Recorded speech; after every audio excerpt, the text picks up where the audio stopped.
What's up guys? Welcome to part 2 of my rewrite for the Hobbit Adaptations. This video is a direct sequel to my last video, which was part 1 of this series. If you haven't seen that video, then you should probably go check that out because this video won't make any sense if you haven't seen the first one. The link to part 1 is in the description below. So in the last video, we established that the rewrites of these Hobbit adaptations would be confined to just 2 movies, or if you really want to sound fancy, a duology.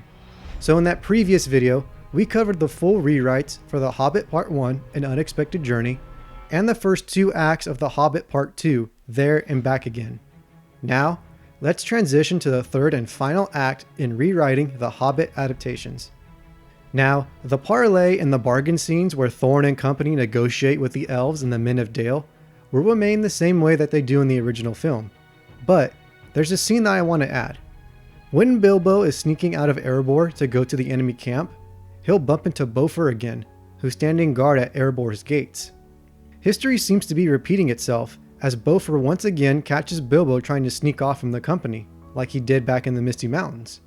But this time, Beaufort doesn't try to stop Bilbo.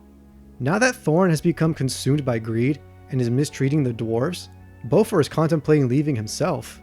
He's thinking about abandoning the quest and returning to the Blue Mountains. But Bilbo will convince Beaufort to stay and not give up on the home that he has fought so hard to reclaim. Motivated by the Hobbit's words, Beaufort decides to stick it out and thanks Bilbo for being such a supportive friend. This scene will serve as payoff to the setup of when Beaufort encouraged Bilbo to not abandon the quest back in part 1. We now move on to the final confrontation between the forces of good and evil, the Battle of the 5 Armies. The battle itself will remain mostly the same way that it is in the extended edition. We're just going to remove the wereworms, replace all of those weird looking ogre creatures with armored trolls, and we're going to have Bolg command his soldiers from the back of the orc army, where he's safe and sound sitting on top of a warg and being protected by a ring of Uruk-hai bodyguards, which is how it was in the book. Although, I do think that we can add a cool moment here that was not included in the book. In the middle of the battle, a squad of orc troops will climb up to the top of the Lonely Mountain's highest peak, and they'll begin throwing rocks and boulders down on top of the free people below, crushing dwarves, elves, and men alike. Both Bard and Legolas will notice the death that is raining down from the sky above them, and the 2 archers will team up to take down the orcs with their uncanny archery skills. Once they've cleared out all of the orcs and reclaimed the high ground, the 2 master bowmen will grasp each other's forearms in respect, as they become mutually impressed with one another. This would be a really cool bro moment between Legolas and Bard. Now, this is just my personal opinion, but I feel like the deaths of Thorin, Fili, and Kili should have carried the same amount of weight and drama that Boromir's death had in the Fellowship of the Ring. On the surface level, these 2 death scenes would have shared the similarity of being recorded in slow motion and having a tear-jerking music track playing in the background.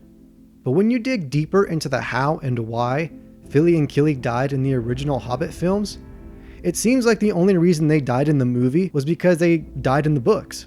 And you're probably thinking to yourself, but Phoenix, they're just sticking to the source material. What's wrong with that? I'll tell you. Here's where novels don't always translate into film seamlessly, and where novel adaptations need some finessing whenever they're being portrayed on the big screen.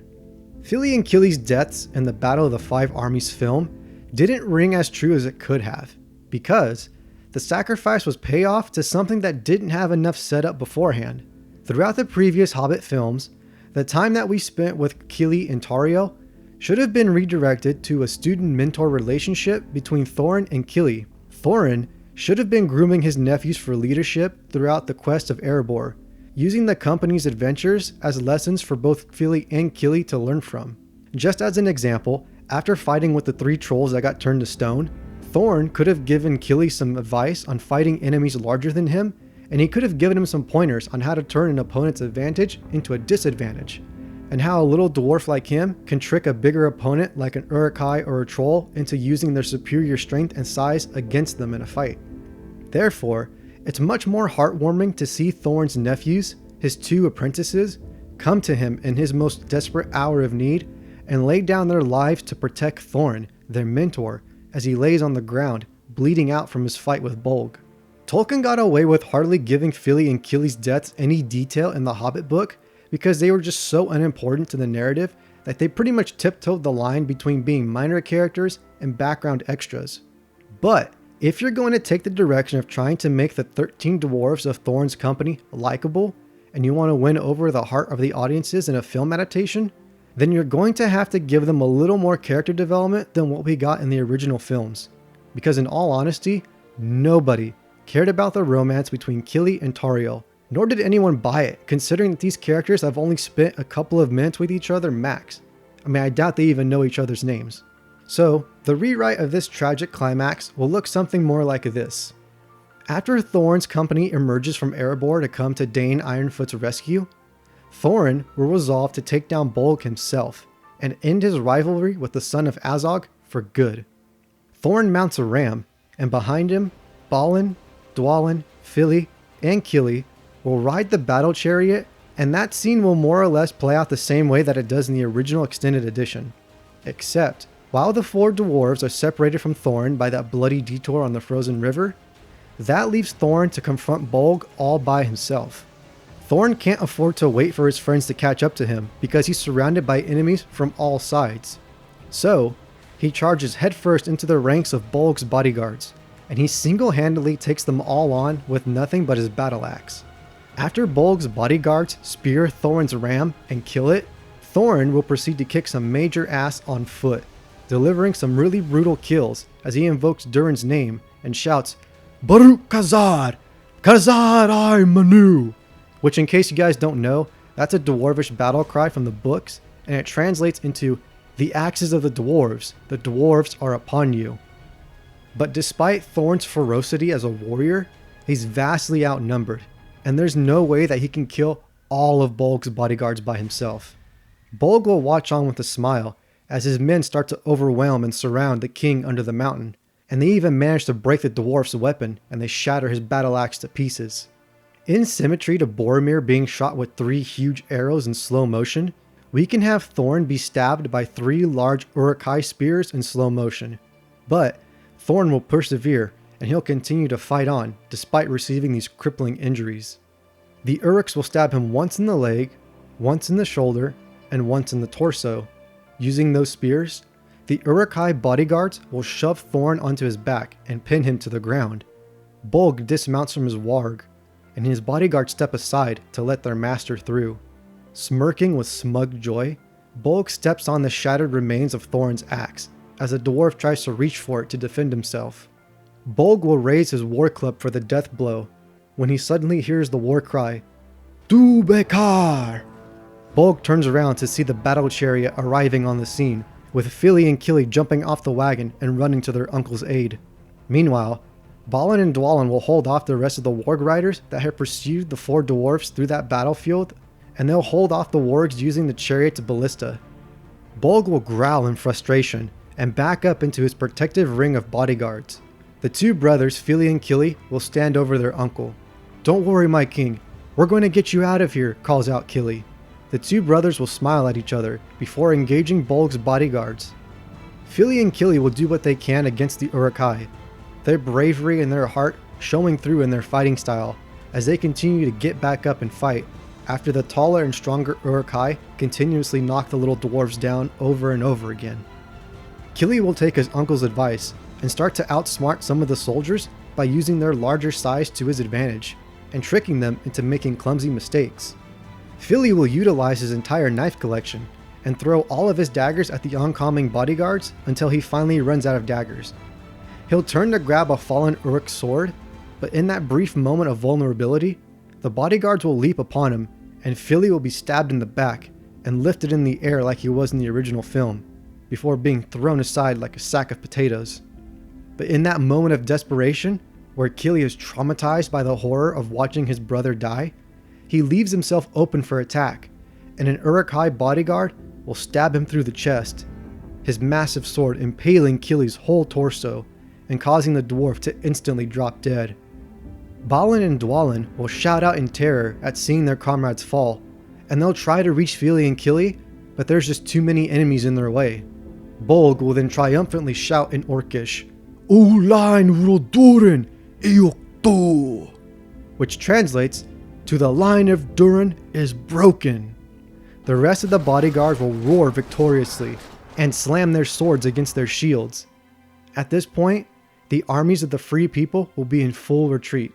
The men of Dale are fleeing into the ruins of Esgaroth, while Thranduil has his epiphany agreed, and he gives the order to pull his forces back and abandon the fight. Gandalf's arm will be broken during the fighting like it is in the book, and Bilbo will narrowly avoid being overrun by a platoon of orcs by slipping on the ring and turning invisible. The orcs will then look around in confusion after watching their prey vanish into thin air. Invisible to the naked eye, Bilbo climbs up to the roof of one of the buildings, and he sees waves and waves of orcs flooding through the ruined city of Dale. Men, dwarves, and elves are all dropping like flies left and right. The armies of the free people are doomed. All hope is lost. Bilbo looks up to the sky in despair, praying for salvation. Then something catches his eye, a flicker in the sunlight. He turns to look off in the distance, and he sees a dark mass coming towards them. Bilbo squints to make out what it is. Then his face widens with a smile. The eagles are coming! It's the eagles! The eagles are coming! He shouts down to the others that reinforcements are coming, but they can't tell where his voice is coming from. Beorn will join the battle the same way that he does in the original film, and here is where we can have some good setup and payoff between Thorin and Beorn. So, at the beginning of my version of There and Back Again, when the dwarves first meet Beorn, there can initially be some tension between Thorin and the Skin Changer. Thorin will be too proud to accept help from what he calls a hairy beast, but Beorn will lend his aid to the company anyways, because Gandalf politely asks him for his help, and because Beorn is playing the enemy of my enemy is my friend card with the dwarves. Beorn is only helping the dwarves so that they can kill some more orcs for him. For this rewrite, I want Bolg to be the one who is responsible for the near extinction of the Beornings, as evidenced by the bear pelts that he wears as part of his outfit. That way, there can be some subtle but nonetheless meaningful payoff for when Beorn kills Bolg. And for those of you who only saw the Hobbit movies, in the original book, Beorn is the one who actually killed Bolg after he single-handedly crushed all of his bodyguards. So, having Beorn's role in the Battle of Five Armies remain the same way that it does in the book now serves as payoff to two pieces of setup. One, Beorn will get the chance to avenge all of his kin by slaying Bolg. And two, he'll come to Thorin's aid once again, except this time, Thorin has changed as a character, and he's actually grateful for Beorn's support. Beorn will finish off what's left of Bolg's bodyguards, before singling out Bolg himself. Beorn will rise up to his full height, and then come down on top of Bolg, biting into his neck and crushing him under the weight of his massive hairy body. After killing Bolg, Beorn will carefully pick up the wounded Thorin and deliver him to the medical tents away from the battlefield. When Beorn drops Thorin off with the other dwarf physicians, Thorin will whisper, "Looks like I did need help from a hairy beast after all. Thank you." Beorn will woof in response, lowly groaning as he looks at Thorin's ghastly wounds, and he recognizes that the noble dwarf king is about to die. Beorn turns, and he charges back into the battle. His rage is renewed. Single-handedly, Beorn will push back the orc armies while roaring savagely. In this state of pure berserk rage, Beorn is a terrifying force of nature that cannot be stopped. Without their war chief to bolster their courage, the surviving orcs will fall back into a full retreat, screeching with horror as they try to run away from the rampaging bear as fast as they can. When the eagles begin dropping rocks on the orcs, Bilbo will be accidentally knocked out by a stray piece of debris, and he won't wake up until after the battle is over. Once he comes back around, Bilbo will quietly walk amongst the city, depressed at seeing all of the surviving soldiers tending to the dead. The armies of the free people barely managed to pull through this fight by the skin of their teeth, and there's thousands of good people lying dead now. And it was all because of treasure. It was all for gold. Bilbo will come across Gandalf, who has his broken arm in a makeshift sling, and Gandalf will grimly tell Bilbo to follow him. Here, we can have the same final conversation between Bilbo and Thorin that we had in the original film, except it will take place in one of the dwarves' medical tents, and in Thorin's final moments, Bilbo will sit at his bedside to comfort him. The rest of the company will be present as well, and holding back tears, They'll form a circle around Thorin's bed. When Thorin gives his last breath, Balin, his voice choked with tears, will declare, "Long live the king under the mountain." The rest of the company will echo this, and they'll all bow down on one knee and lower their heads in respect of their fallen leader. Everyone is in tears. Bilbo and Balin will be crying the hardest, and Gandalf will place a hand on Bilbo's shoulder to comfort the little hobbit. And this ends the climax of Act 3. We now move on to the resolution. Thorin's funeral at Erebor will remain the same way that it does in the extended edition, except we'll have Thranduil step forward and he'll unbuckle Orcrist from his belt, because remember, Thranduil confiscated Orcrist when he arrested the dwarves back in Mirkwood, so Thorin didn't have Orcrist with him during the Battle of Five Armies. So Thranduil will lay Orcrist over Thorin's chest, folding the king's hands over the hilt. King Bard the Dragon Slayer will then step forward and pull the Arkenstone from his pocket and place it in Thorin's hands. Thorin will then be buried alongside Fili and Kili, and after their services, Dane Ironfoot will be crowned King Under the Mountain by Gandalf, in a scene that is parallel to Aragorn being crowned by Gandalf in The Return of the King. Dane will call a truce between the races of elves, men, and dwarves by granting the men of Dale the treasure that they need to rebuild their homes, and returning the white gems of Lascalain to Thranduil. On their way home, Thranduil will tell Legolas that with the gems back in their possession, Legolas's mother can finally come home with them, since the gems were the last token that Thranduil had of his deceased wife. This will finally answer the plot hole question as to why the Elven King was so interested in the treasure of the Erebor in the first place, and why the elves had a stake in the Battle of Five Armies to begin with, which is an answer we never got in the original films, not even the extended edition. The biggest payoff of all, though, should be at the end, when Bilbo is making his final goodbyes to the rest of the company. Each of the dwarves will give the hobbit a heartwarming gift to immortalize their friendship, and each of these gifts will pay off to something that was set up earlier in our two rewrites.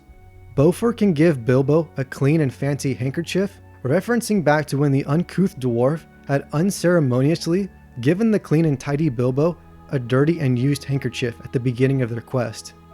Bifur will finally get the chance to speak to Bilbo in English, because there's that one deleted scene that I want to include in this rewrite where the little axe in Bifur's head gets pulled out and he's finally able to speak English again, so we're going to keep that.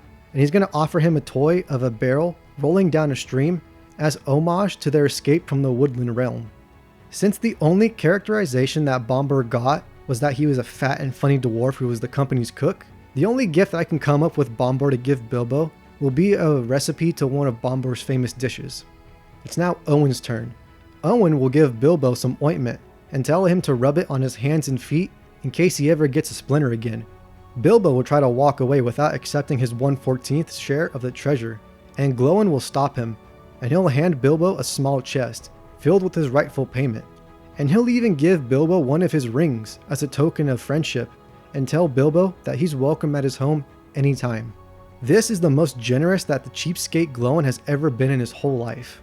And I'm going to be completely honest and admit that I totally forgot about Dori, and I didn't get a chance to write some setup for him in part 1 of this rewrite series. But, according to Peter Jackson and some of the behind the scenes videos, Dori is supposed to be a merchant, so throughout different parts of the quest, I think it would be funny to see Dori be something of an annoying salesman who's constantly trying to convince the other members of the company to buy his stuff. And as payoff for this goodbye scene, I figured Dori could give Bilbo a dwarven cape made out of the finest fabric, and it's going to be completely free of charge.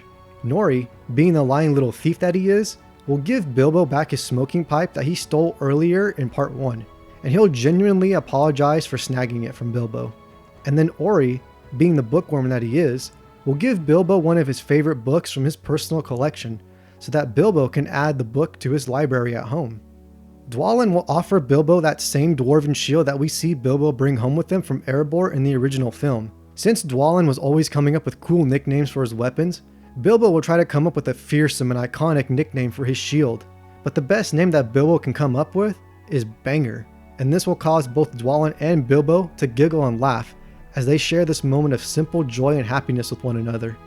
Dwalin will then tell Bilbo, "I didn't think a wee fellow like you would last a fortnight out in the wild, but you hobbits are made of thicker stuff than I thought. You are truly full of surprises, Master Baggins. May the hair on your toes never fall out. Dwalin will then proceed to give Bilbo a great big bear hug. Next in line is Balin, and he'll hand Bilbo the mithril shirt that the Hobbit humbly tried to leave behind as well, and this will serve as his final parting gift from the company. Bilbo will try to hold all 11 of his gifts that the dwarves dogpiled onto him, and just as he's about to lose his balance and drop everything, the dwarves will rush forward and immediately steady him, helping him neatly pack everything into his bag. This can be a callback reference to the dwarves helping Bilbo clean his house at the beginning of the whole journey. And once that's done, Bilbo will look at each of the dwarves in turn and give them the same farewell that he does in the original film.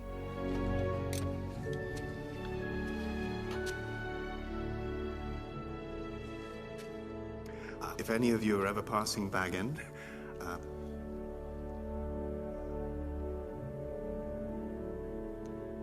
tea is at 4. There's plenty of it. You are welcome anytime.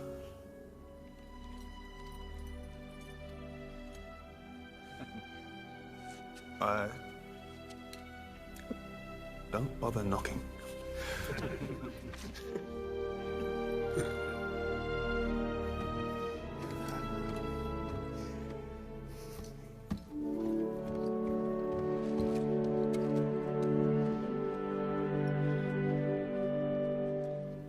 This would make Bilbo's goodbye way more tear-jerking than it is in the original version. Beorn will accompany Bilbo and Gandalf on their trip back to the Shire, and halfway through, Beorn will say his goodbyes to his traveling companions and return to his home in Carrock, proclaiming that Thorin's death has taught him something valuable. Life is too short and too precious to isolate yourself with no family and no friends. And so, Beorn is going to dedicate his life to finding the other Beorning survivors and rebuild their numbers and restore their culture. This scene will serve as a nod to the appendices, where it is mentioned that after the Battle of 5 Armies, Beorn became a great war chief of a clan of skin changers that called themselves Beornings. While the end of the film will remain the same, the only modification I want to make is that Gandalf still thinks that Bilbo has one of the 7 dwarf rings forged by Sauron, and he has no idea that Bilbo actually has the Dark Lord's One Ring of Power. Having Gandalf know that Bilbo is in possession of the One Ring not only goes against the continuity of the books, but it also goes against all logic and common sense, as Gandalf wouldn't need to go through all that research on the One Ring and the Fellowship of the Ring if he already knows that Bilbo has the One Ring on him.